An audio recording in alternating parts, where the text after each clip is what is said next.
के सारे साइनों के बारे में। प्रेगनेंसी का मतलब प्रेगनेंसी, ऐसा क्या जवाब दिया? जी हाँ, किसी भी फीमेल के द्वारा कंसीव करना प्रेगनेंसी कहलाता है। प्रेगनेंसी के साइन के अंदर बात करें तो एक साइन होता है जिसको बोला जाता है प्रिजम्पटिव साइन, एक साइन है जिसको बोला जाता है प्रिजम्पटिव साइन, दूसरा नाम देखने को मिलता है जिसे बोला जाता है प्रोबेबल साइन, और तीसरा होता है जिसको बोला जाता है ट्रू साइन। तो ध्यान रखिएगा, ये जो प्रिजम्पटिव होता है प्यारे दोस्तों, इसे डाउटफुल बोला जाता है। इसे क्या बोला जाता है? डाउटफुल। प्रोबेबल साइन को होपफुल के नाम से बोला जाता है। अरे इसको किसके नाम से बोलोगे? होपफुल। तो ध्यान रखिएगा, यहां मैंने क्या कंडीशन को बताया? ओके, चंद्रा का क्या रैशनल है?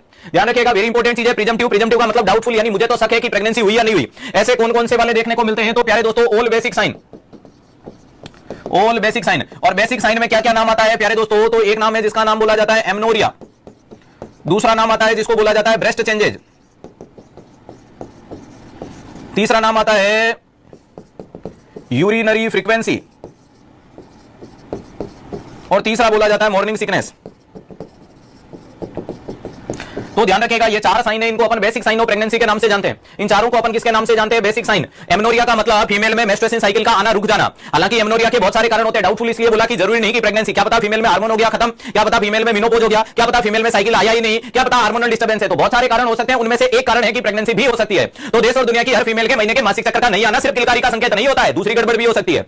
दूसरा लिखा ब्रेस्ट चेंजेज। जी हां, फीमेल में प्रेगनेंसी के अंदर मोंटोगोमरी ट्यूबरकल्स बनते हैं, जिसे सेकेंडरी एरियोला बोला जाता है, यानी हल्की हल्की छोटी छोटी डॉटेड स्ट्रक्चर देखने को मिलती है, प्रेगनेंसी में होती है। लेकिन उसके अलावा ब्रेस्ट में हेवीनेस या ब्रेस्ट में चेंजेज या एबनॉर्मल डिस्चार्ज, मास्टाइटिस वगैरह में भी तो हो सकता है। तो घबराने की बिल्कुल बात नहीं है।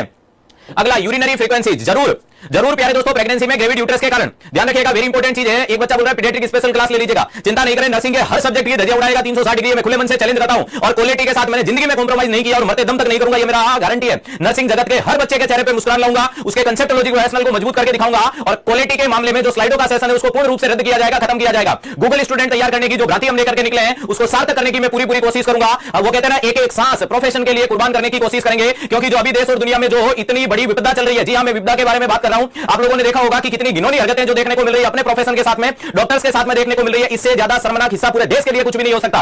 और ध्यान रखिएगा, उसके चक्कर में आज पूरे के पूरे देश की मेडिकल हेल्थ इंफ्रास्ट्रक्चर अपनी वाजिब मांगों को पूरा करने के लिए क्या रहेगी? बंद रहेगी। इमरजेंसी कैबिनेशन के अलावा इससे ज्यादा इंसान क्या सोचेगा? यार, अपना बंदा मौत के घाट उतार दिया गया, अपने बंदे के साथ में बहुत ज्यादा दुर्गति की गई, उसके बावजूद भी हम देश की इमरजेंसी का सोच रहे हैं, उसके बावजूद भी हम देश के अंदर शांति के तरीके से अपनी मांगों को मान रहे हैं। इससे अच्छी चीज कुछ भी नहीं हो सकती। समझ जाओ, सरकार से निवेदन है कि हमारी मांगों को जल्द से जल्द वाजिब मांगे। वाजिब मांग में एक ही चीज की गई है कि हमारे जॉब क्राइटेरिया के ऊपर हमें सेफ्टी प्रदान करें। इससे अलावा क्या बड़ी मांग निकल के आ गई? एक माता पिता ये तो चाहता है ना कि मेरा बेटा बेटी जब भी सरकारी कर्मचारी बने वो अपनी जगह पे सेफ है।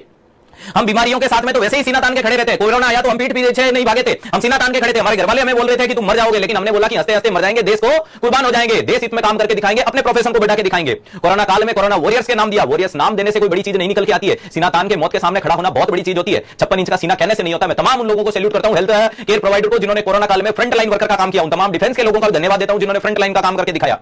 समझ पा रहे हो? और जब उन लोगों के साथ में इतनी बड़ी दरिंदगी होती है कि उसके 36 घंटे की जॉब क्राइटेरिया के बाद वो जो ड्यूटी पे रेस्ट करे और उसके साथ में कोई इतनी बड़ी दरिंदगी करे और उसके बाद उसे मौत के घाट उतार दे, और सरकार नींद में सो रही है, उसके लिए कोई बड़े कायदे कानून नहीं बना रही है, कोई संविधान में नई चीजें पास नहीं हो रही है, तो जल्द से जल्द इन मांगों को पूरा होना चाहिए। और इससे बढ़िया अपनी इंसानियत और अपने एजुकेशन लेवल, एजुकेशन एम्पावरमेंट का क्या जवाब देगी? हेल्थ इंफ्रास्ट्रक्चर टोटल बंद कर दी, फिर भी हमने इमरजेंसी चालू रख दी, यानी हमारे घर के अंदर विपरीत परिस्थितियां होने के बावजूद भी हम उन तमाम लोगों का सोच रहे हैं जो किसके घर का चिराग होगा, किसके घर का आईना होगा, किसके घर का उजाला होगा, किसके घर का दीपक होगा। हम नहीं चाहते हैं कि हमारी मांगों के बीच में किसी के घर की मांग उजड़ जाए। उनका पूरा ध्यान रखते हुए एक इंसानियत तरीके से इस चीज को लिया गया है, और जल्द बहुत बेहतरीन चीज का परिणाम देखने को मिलेगा। आप लोगों से हम्बल रिक्वेस्ट है, बहुत अच्छे तरीके से शांति प्रिय तरीके से अपनी मांग को रखना है। और ध्यान रखिएगा, भारत के संविधान में बहुत अच्छे कड़े कानून बने हुए हैं, बहुत अच्छी चीजें लिखी हुई है, जिनके अंदर लिखा गया है हमारी मांग करना हमारा अधिकार है, और बस हमें अधिकार का यूज करना है। देखो, एक अनएजुकेटेड लोगों में या अहिंसक लोगों के अंदर और हम पढ़े लिखे लोगों में फर्क महसूस होना चाहिए। मैं आज हम्बल रिक्वेस्ट इसलिए कर रहा हूं कि आज पूरे भारतवर्ष के नर्सिंग ऑफिसर और डॉक्टर्स एक स्ट्राइक पे बैठ रहे हैं। अपने को बहुत इंसानियत का ध्यान रखना है, और स्पेशल ये ध्यान रखना है कि अपने और सरकार के बीच में कोई तीसरा बंदा मैदान नहीं मार जाए, कोई तीसरा बंदा बिना फालतू का माहौल खराब नहीं कर दे, कोई तीसरा बंदा इस माहौल को उग्र नहीं कर दे, कोई तीसरा बंदा आकर के इसके अंदर को आगे बढ़ाएं। चलो ध्यान रखिएगा, मैंने यहां बोला urinary frequency, no doubt pregnancy में ग्रेविड यूट्रस के कारण आता है, लेकिन इसके अलावा यूटीआई वीटीआई हो गया तो भी तो हो सकता है। मॉर्निंग सिकनेस, सुबह उठे और जी मचलाए, नो डाउट प्रेगनेंसी हो सकती है, लेकिन यह भी तो हो सकता है कि भाभी जी का कल का हैंगओवर नहीं उतरा है।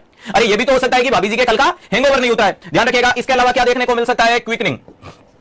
क्विकनिंग का मतलब first fetal movement felt by mother. ध्यान रखिएगा, वेरी इंपॉर्टेंट चीज क्या देखने को मिलता है, first fetal movement felt by mother, मां को पहली बार बच्चे के अंग का महसूस होना। ध्यान रखिएगा, मां को अपने बच्चे के अंग का महसूस होना क्या कहलाता है, मूवमेंट महसूस होना, क्विकनिंग कहलाता है। और इसके लिए क्या देखने को मिलता है, कोलाज्मा देखने को मिलता है। बेटा 360 डिग्री यूं यूनिक नहीं है, हर चीज में मैंने बोला था कि हर परिस्थिति में तुम्हारे साथ रहेंगे तो डेफिनेटली रहेंगे, मरते दम तक रहेंगे। कोलाज्मा का मतलब होता है शरीर में मेलानिन हार्मोन का लेवल बढ़ जाने के कारण फोरहेड पे, चिक पे, नेजल ब्रिज पे, ऐसी जगहों पे आपके ऊपर ब्लैक स्पॉट का बन जाना क्या कहलाता है, कोलाज्मा। तो खाली चेहरे पे बन गया तो ये मत सोच लेना कि भाभी जी में प्रेगनेंसी है, क्या पता ब्यूटी पार्लर जाना नहीं हुआ होगा। अरे क्विकनिंग का मतलब फीटल मूवमेंट, क्या पता यूं ही कॉन्ट्रैक्शन आ रहे होंगे। तो all these are sign include in the presumptive sign and doubtful sign of pregnancy.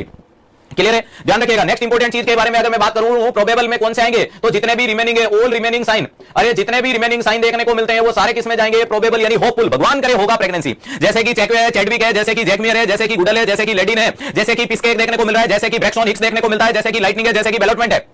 इसके अलावा भैया जी कौन से देखने को मिल रहा है, ब्रैक्सटन हिक्स हो गया, पाल्मर देखने को मिले, हेगार देखने को मिले, ये सारे के ओशिएंडर देखने को मिले, ये सारे के सारे किसमें जाते हैं, तो ध्यान रखिएगा ये जाएगा प्रोबेबल या होपफुल साइन ऑफ प्रेगनेंसी में। और लास्ट लिखा हुआ है ट्रू। अरे ट्रू को अपन कन्फर्मेटरी बोलते हैं, ट्रू का मतलब है कन्फर्मेटरी, यानी दुनिया की कोई ताकत इसको चैलेंज नहीं कर पाएगी, 100% नहीं 500% प्रेगनेंसी है। और इसके लिए आपका जवाब क्या देखने को मिलता है, अरे इसके लिए आपका जवाब क्या देखने को मिलता है, तो कन्फर्मेटरी में क्या जाएगा, यूएसजी।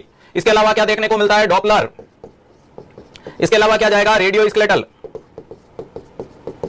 Radio skeleton. तो रेडियो स्केलेटन है, डॉपलर स्कैन है, यूएसजी है, या फीटल हार्ट रेट है, या फीटल हार्ट साउंड है, फीटल हार्ट रेट है या फीटल हार्ट साउंड है, ये तमाम चीजें यहां देखने को मिल सकती है। अरे ये क्या देखने को मिलती है, तमाम चीजें यहां इस प्रकार से देखने को मिलती है, वेरी वेरी इंपॉर्टेंट चीज है। तो ये सारे के सारे प्रेगनेंसी में ध्यान रखिएगा। यूरिन प्रेगनेंसी टेस्ट, जिसे ओवर द काउंटर टेस्ट बोला जाता है, अरे यूरिन प्रेगनेंसी टेस्ट या जिसे ओवर द काउंटर टेस्ट के नाम से जाना जाता है, किसके नाम से जाना जाता है, ओवर द काउंटर टेस्ट के नाम से जाना जाता है। वो वाली कंडीशन को क्या बोला जाता है, तो ध्यान रखिएगा, प्रोबेबल है, ओवर द काउंटर, एचसीजी लिख दिया बेटा, इसमें एचसीजी होता है, ह्यूमन कोरिनिक गोनेडोट्रोपिन।